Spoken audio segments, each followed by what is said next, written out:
Hey guys, it's Chad with Turf Organics, and today I'm going to show you how to do a quick irrigation fix. Let's get right into the video. So here we have one of your pop-up spray heads here that you usually see in your garden bed. Our hose line accidentally snapped it, so it was just snapped and broken here. These can easily get snapped and break, especially when this is cheap pipe and it's only a ½ inch, so they're very easy to break, so it's a common thing. But don't worry, you don't need to call a professional or anything like that. These are easy fixes. All you need is a little more ½ inch pipe, a ½ inch coupling, glue, and cutters. So what you want to do is, first thing is, since this is a very uneven snap, I dug around, and you're going to want to cut here to leave it as an even cut. And do that now. It's a nice even cut.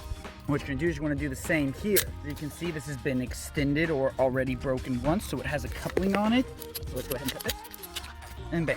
Now the reason I have an ½ inch pipe is I want to make sure I get it back to the same height from what we've cut off.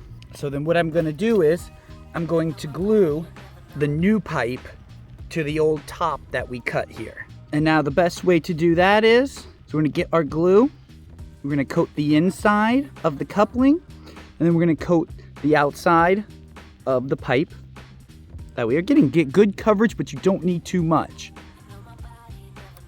The trick is, put it on there and then do a quarter turn and stop. Now we're going to repeat that process for the other end.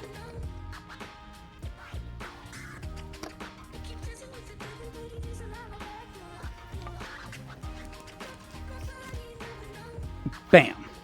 So as you can see, we have our nice long piece. So now what we can do is, so we know we need some on here, obviously that's way too high.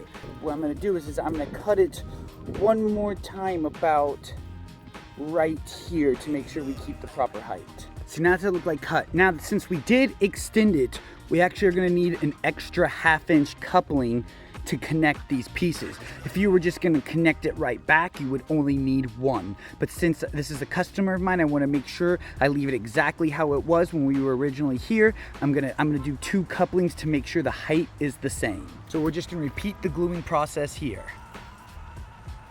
Now that we have this glued on, see, I want to make sure, see, the top of the head will show you the spray pattern. So see, this is a 180 and it's spraying where the lines are. So I want to make sure when I glue this piece in here that these lines are facing the right direction, so it's spraying the right way. If you don't put it back the right way originally, that's okay, because you can always twist this. This is a twist on cap, so you can always adjust it up here. But since we're adjusting it down there, it will just be easier to make sure it's facing the right way, but it's not the end of the world if it's not.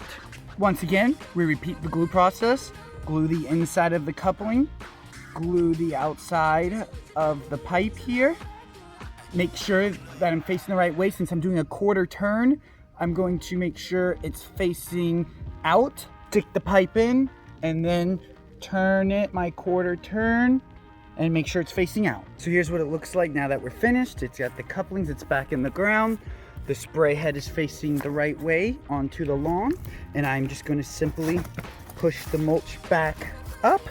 And then of course you would want to let the glue dry for a couple minutes and then do a quick test cycle to make sure nothing's dripping or leaking there. That's a quick irrigation tip. I'm Chad with Turf Organics. Everyone have a great rest of your day.